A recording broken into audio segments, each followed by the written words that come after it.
With Russian armored vehicles having poor armor, Russia seems to have gone more to the extreme than to compensate for this, removing armor altogether with the Chinese-bought Desertcross vehicle, being very vulnerable to all kinds of weapon system, with Ukraine's drone army chasing these down near the front line, resulting in more destroyed vehicles with higher casualties, showing Russia will send their troops in whatever equipment they have at hand, whatever condition or situation they may find themselves in, leaving less for tomorrow.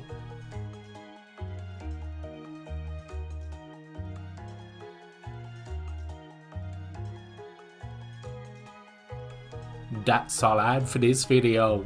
Please like and subscribe for more. Thanks for watching. Bye.